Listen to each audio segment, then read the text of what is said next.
All right, welcome. Uh, Here we are again. We have a very, very short video that I stumbled across, and it's one of those things that keep thinking about it over and over again, and it's one of those things where, boy, reality really should always be used in quotes.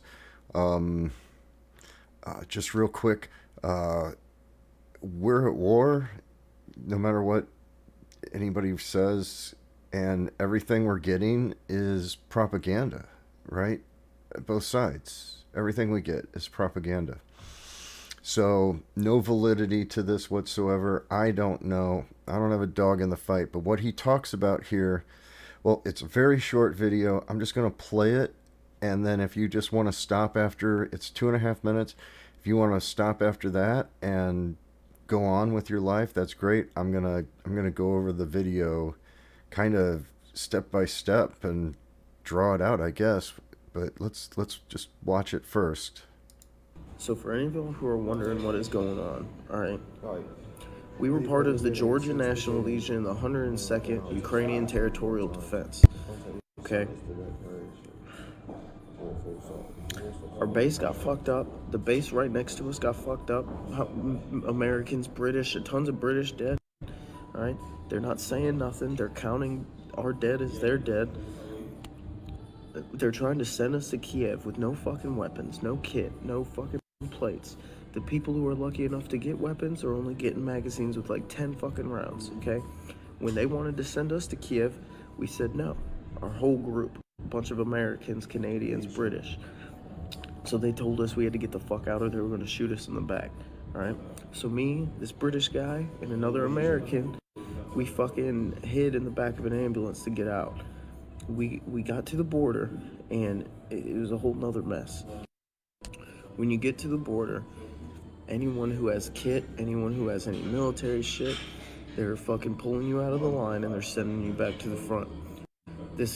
We got dropped off about 5 clicks from the fucking from the border and we walked. And we get to the border in this humanitarian group with a bunch of ex-SF veterans from England, pull us to the side and say, you need to get, like, pulled us out and fucking, like, hit us. And they were like, you need to dump all your kit. They're pulling people out, cutting up passports, sending them back. So we dumped our shit. We got, like, in all of our fucking, we got in, like, Red Cross vests, and they had, like, fucking humanitarian passes to get us through the Ukrainian border. People need to stop coming here. It's a trap, and they're not letting you fucking leave. The best way to leave is like in a Vic or a car or something. People who get on by vehicle have a better chance of hiding their fucking kit in the back, doing whatever the fuck they can, but do not try to leave Ukraine on foot if you're a volunteer. It's a mess, and it's a trap. And I have multiple people who can confirm this story for me. I'm getting so for any of you who are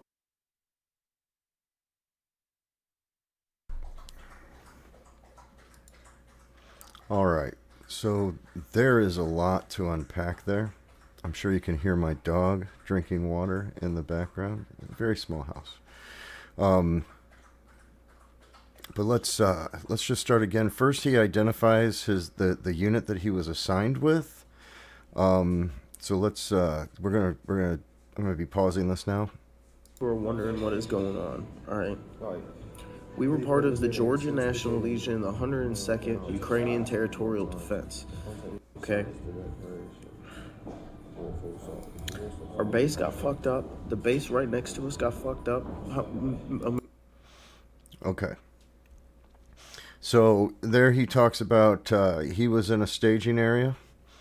This was you know, basically what I mean is they're gathering the troops in these two complexes, and they're trying to get the logistics worked out to move these troops into Kiev, probably before the Russians encircle Kiev.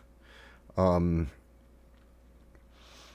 yeah. So then, so they got hit. So this would have been in the western side of Ukraine. This would have been closer to the Polish border, and this could be the strikes that we were told, weren't that damaging, basically. But I think you can tie those two together as to what two incidents that he might be talking about.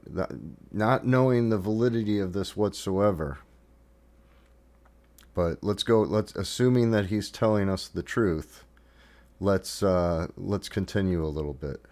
And if there's a problem with the audio, I'm working life out right now, so audio is the least of my concerns. I will work it out if there's a problem. Americans, British, tons of British dead.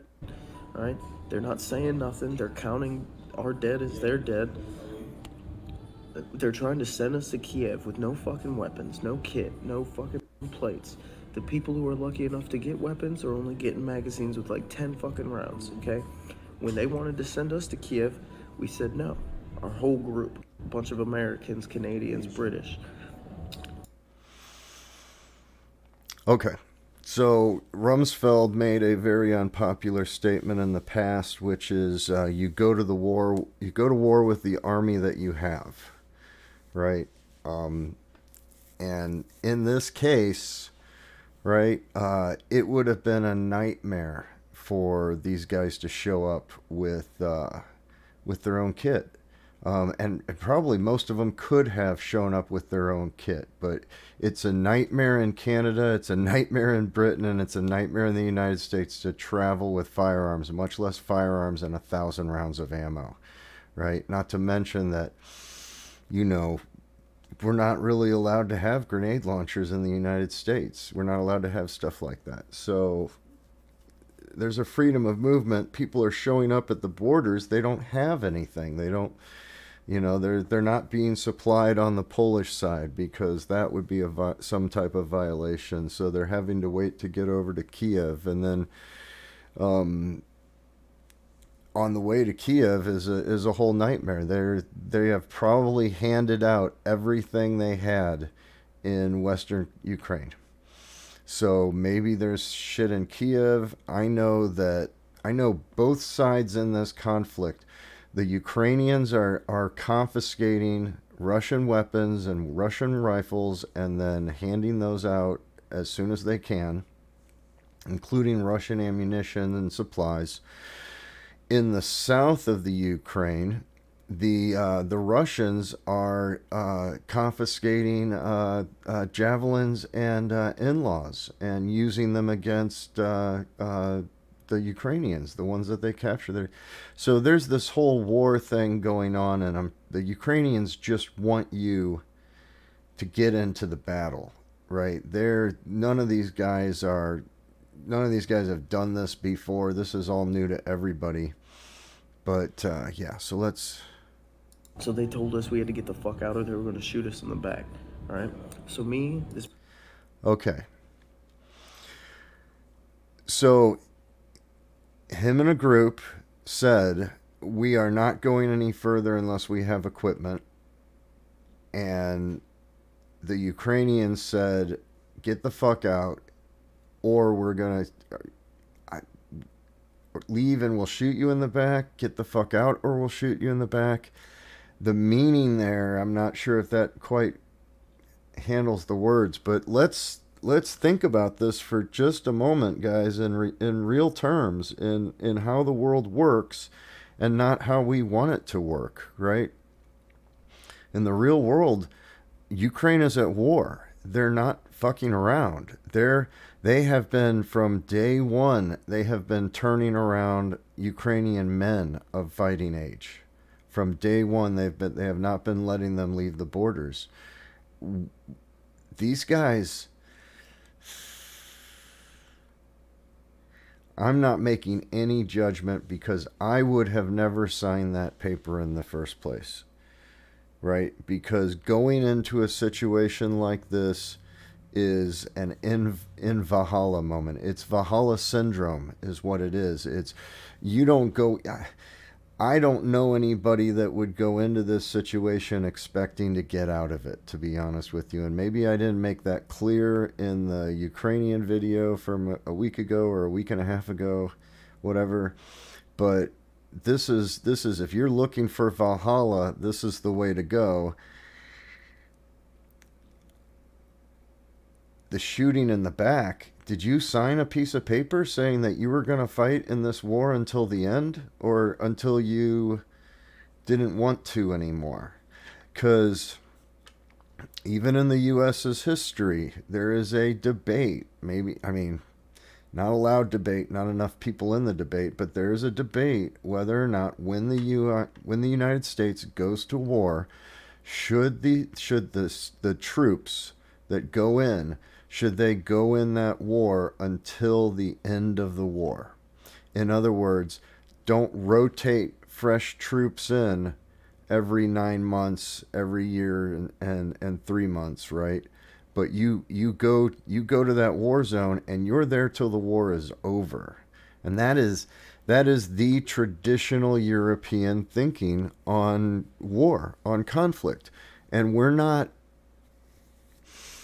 The United States, Canada, and even England, we have not fought a European war. I was talking with one of my friends, and I said, no, this is what Russians do: is they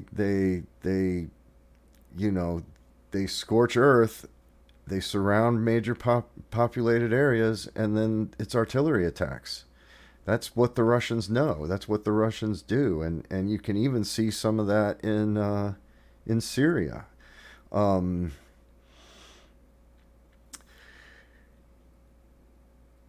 but he's already made the choice to get out of there, right? And that's interesting. This British guy and another American, we fucking hid in the back of an ambulance to get out. We got to the border, and it was a whole nother mess. When you get to the border, So, like I said, you're going to get to the border, and they're already turning back Ukrainian men. They're already questioning, like, people that are students from foreign countries. They're like, well, why aren't you fighting? Why aren't you? So these guys signed, I'm assuming they signed something, right? I'm assuming they registered for this. It's like the United States military. Once you register, you go AWOL. There's penalties, and during a time of war, you better know what the rules are for desertion, boy. If you're gonna, because I'm not saying he's wrong at all for bailing. If this is what the whole case is, I'm not saying he's lying about anything. I'm not saying he's wrong for bailing, but boy, this is the reality. This is he was not there. Yeah, he was not there till the end, so to speak. anyone who has kit, anyone who has any military shit, they're fucking pulling you out of the line and they're sending you back to the front. We got dropped off about 5 clicks from the fucking from the border, and we walked. Um, and we get to the border, and this humanitarian group with a bunch of ex-SF veterans from England pull us to the side and say, you need to get, like, pulled us out and fucking, like, hit us. And they were like, you need to dump all your kit. They're pulling people out, cutting up passports, sending them back. So we dumped our shit. We got, like, in all of our fucking, we got in, like, Red Cross vests, and they had, like, fucking humanitarian passes to get us through the Ukrainian border.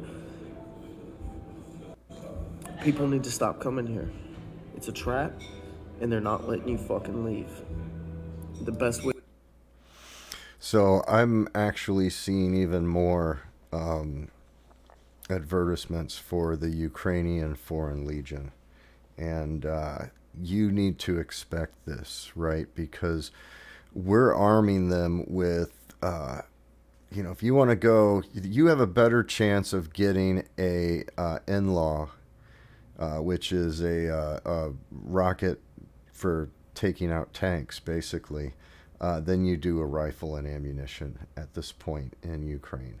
Um, all of that stuff is hard for them to get their hands on right now. So joining, you need to realize that you're going in with what,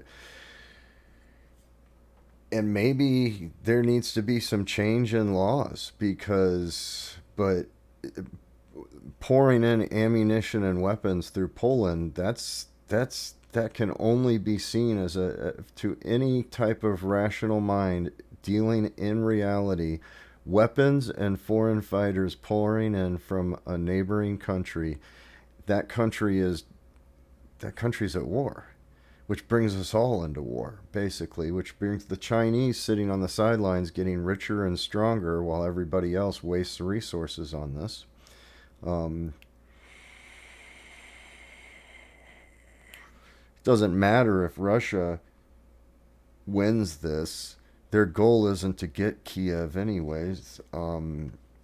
Their goal is to control Odessa, the Black Sea, have an even bigger buffer, a military buffer between them and the European Union.